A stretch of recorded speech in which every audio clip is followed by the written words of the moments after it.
As the mailman walked away, Mary heard the wind whistle past the window almost like a familiar sigh. The package in her hands bore a faded stamp from a remote Idaho post office. In the same state, her husband had vanished, without anyone ever knowing why. She almost ignored it. But then she saw the words etched into the lid. "For my son, when he's ready." Inside was a map leading to a place. John once believed silence could heal. If you believe love doesn't always end, follow, share, and come with us on this journey. Fall always came early in the Pacific Northwest. Red leaves blanketed the narrow streets of the mountain town in Oregon, where Mary had spent nearly her whole life. Just as she sealed up the last box of old wedding photos that morning, the doorbell rang. Wearing a knit cap and gloves, the old mailman handed her a weathered, brown paper-wrapped parcel. "Strange thing," he said. "Got misrouted years ago, Idaho zip code mistake. They just forwarded it now." Mary thanked him without much thought, but as she shut the door, a gust of wind rushed through the window frame. It howled high and sharp, like someone whispering from far away. She froze. In her hands was a package with no return address, but on the old wooden lid, barely visible under the morning light, were hand-etched words, "For my son, when he's ready." Her hands stiffened. Her husband, John, a firefighter, had gone missing 2 years ago on a solo hiking trip in Idaho. Authorities said he slipped and fell. No witnesses, no explanation for why he was out there alone. Mary had never really asked why. Maybe part of her was afraid of the answer. Now, the house they had once shared held only her and Eli, their 8-year-old son. The older he got, the more he resembled his father. Quiet, observant, always watching. Lately, Eli had spent hours on the back porch, sketching tiny houses on cliffs surrounded by pine trees. Once Mary asked him, "Why do you always draw houses in such hard-to-reach places?" He replied, "Because nobody bothers you up there." Mary didn't press. Some kinds of grief in children don't come out in words, they draw it instead. The package sat untouched on the kitchen table. She passed by it over and over, unable to bring herself to open it. Something inside her feared that if she did, the past would spill out too fast and never go back in. Eli came home from school early. He saw the box, touched it, then looked at her. "Did Dad send that?" Mary didn't answer. She just nodded. It was Eli who untied the string. Inside was a smaller wooden box, locked with an old brass latch. When it opened, a scent of aged pine filled the air, warm, soft, strangely familiar. Etched into the top, in shaky lines, she recognized instantly. "For my son, when he's ready." That afternoon, golden fall light poured through the kitchen window, casting long shadows on the table where Mary and Eli sat with the open wooden box between them. Eli began pulling out each item carefully, like someone excavating something sacred. A bundle of old letters tied with twine, a hand-drawn map, rough and yellowed with age, and a single folded note, separate from the others, tucked beneath the bottom panel. Eli opened it before Mary could stop him. The handwriting slanted gently, but it wasn't the same as she remembered. More shaky, less steady than when John had been well. It looked like it had been written when his hands were no longer strong, or when his spirit had begun to splinter. Mary read aloud, her voice soft, as if afraid to disturb something long asleep. "Son, if you're reading this, I couldn't give it to you myself. Don't be sad about that. Some journeys don't end the way we hope. But I want to tell you something about the last time the 3 of us went camping at Echo Lake. You were 4, full moon. Your mom sang, and you ran around the fire swinging a stick like a sword. That was the most peaceful day of my life. It was also the day I realized, if there ever came a time I couldn't be there to protect you, I wanted you to know there's a place I built with my hands, with silence, and with everything I couldn't say." Mary's voice caught in her throat. She remembered that camping trip. That night, John sat by the water for hours, staring at the lake like it held answers. The next morning, he smiled more than he had in months. She looked at Eli. The boy sat quietly, as if recognizing a part of his father he'd never known. Mary unwrapped the larger bundle of letters. Each envelope was numbered and dated from well before John went missing to just weeks before he disappeared. The handwriting changed from steady to unsteady over time, like watching a person fade line by line. The hand-drawn map was simple: a winding stream, a pine ridge marked slant tree, a red circle atop a mountain peak. At the bottom, a shaky line of writing. When you hear the silence keep going. A strange pull tugged at Mary's chest, faint, aching, but impossible to ignore. That night, she couldn't sleep. Eli curled beside the box, holding it like it might vanish in the morning. And Mary thought to herself, maybe John didn't leave us behind. Maybe he's been waiting for us to find him. Before dawn the next morning, Mary woke Eli and packed the essentials into their backpacks. The hand-drawn map, a few changes of clothes, warm jackets, and the old compass John used to keep. She didn't say how long they'd be gone, but deep down, she knew they never would if they didn't go now. John's old 1999 pickup truck had sat untouched for nearly 2 years, but when Mary turned the key, the engine coughed, then rumbled to life like it too was ready. They left town in the fog, golden leaves covering the winding roads that led toward the highway. They drove for hours through the mountains. By the time they reached Idaho, a light mist had started to fall, painting dark streaks on the windshield. Near midday, Mary pulled into a roadside diner with a flickering neon open sign above the door. Inside, the air was thick with fried oil and burnt coffee. They ordered ham sandwiches and 2 black coffees. As they ate, the local radio crackled. Wildfires continue to spread across northern Idaho. Volunteer crews have been called in from neighboring counties. Mary set down her fork. Words like fire, volunteer, and Idaho hit her chest like sharp stones. Eli glanced up at her, then quietly looked at the map. They left as the rain grew heavier.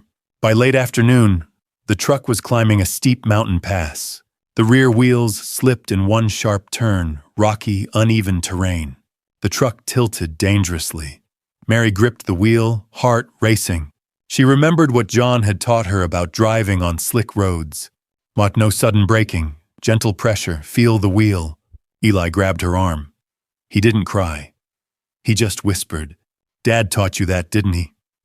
Mary nodded, eyes fixed on the road. Eventually, they reached an old forest trail where the truck could go no further. They got out, threw on their hoods, and continued on foot under the canopy of trees. About an hour in, Eli stopped at a wooden stake driven into the ground. Etched into it were 3 short lines and 1 extended Morse code. "That's a J," Eli said. "Dad taught me when I was little." They kept moving. Along the way, more signs appeared. A small pile of carefully stacked stones, a red string tied to a branch, a patch of charcoal in a hollow tree. Each marker whispered the same truth. John had walked this path, and he hadn't left it behind to be forgotten. He had left it behind to be found. The forest was still sleeping the next morning. The air was thick with mist and the scent of damp leaves. Mary lit a small fire beside the creek near their tent and boiled water for tea. Eli was still asleep, curled up with the map clutched in his arms. She stood alone, looking up toward the ridge ahead. It was steeper than any they'd climbed before. Jagged rock, sparse trees, its peak shrouded in a thin gray veil. And yet, it didn't feel threatening. It felt patient, like it had been waiting for them. When Eli woke, they ate lightly and set off. The trail began soft with dead grass and damp earth, but narrowed and steepened quickly.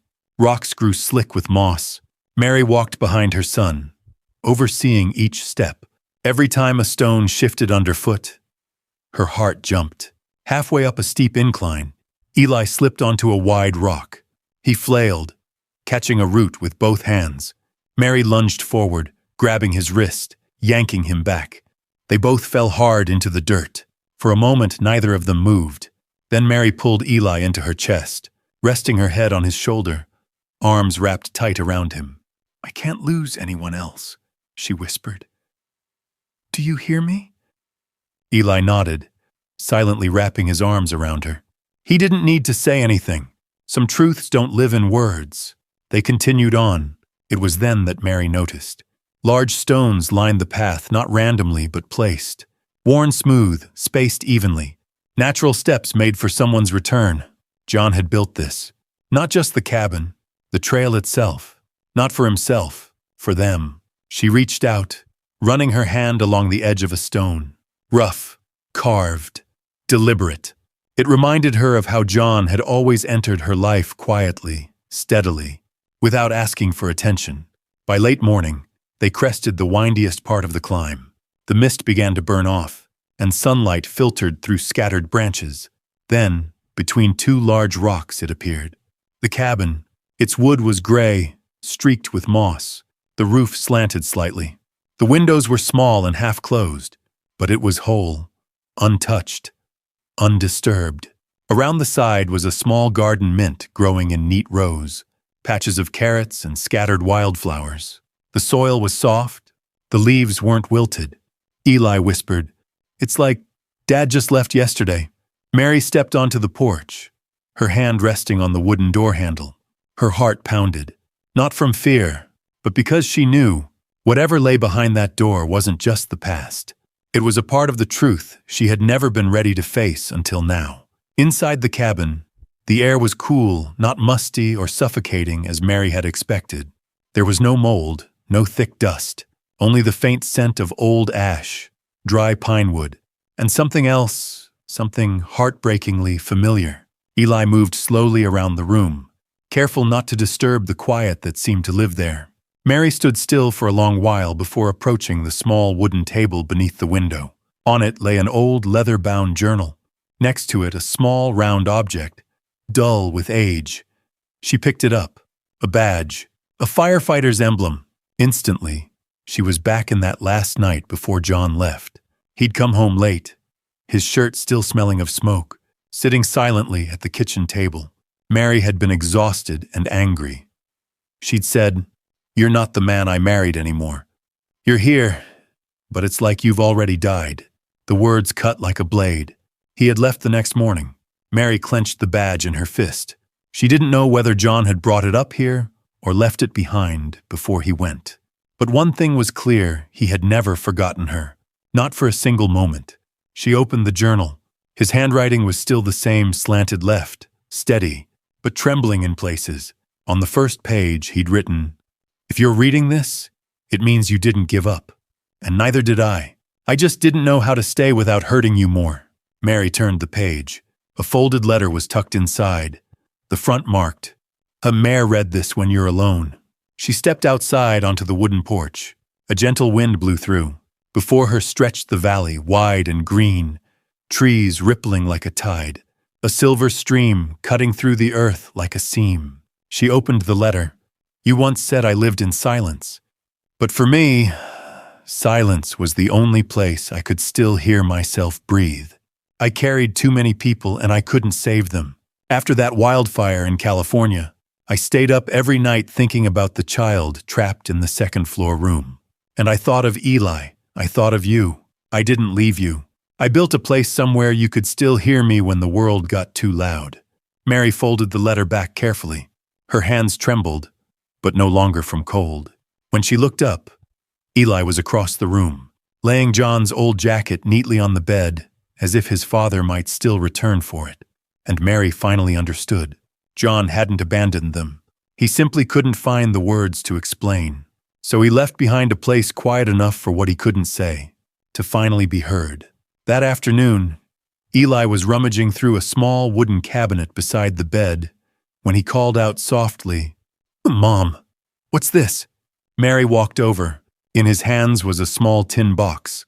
The image of a firefighter almost rubbed away from its lid. Inside were folded papers, tied neatly with twine just like the letters before. On top lay a black and white photograph. Its corners curled, edges water-stained, the face nearly erased by the blur of firelight. Eli pointed to it. "Did Dad try to save this person?" Mary froze. She didn't know. But one look at Eli's face told her this wasn't childlike curiosity anymore. He had entered the world of adults, where people carry pain they don't speak about. She untied the string and opened the bundle. Inside was a handwritten list of names, birth years, locations, and brief notes. Linda C., 7 years old, West Garage, didn't make it. Joseph T. Rookie, collapsed on 3rd floor. Yount Lacey M., pulled from warehouse, didn't survive the night. And so it went. More than 20 names. Each one was a fragment of memory John had carried. No one had asked him to remember them, but he couldn't let them go. Eli didn't understand it all, but he whispered, "Why did Dad write all their names?" Mary answered softly, "Because sometimes people don't need to be remembered to live on. They just need the living not to forget what they tried to do." Her eyes wandered around the cabin.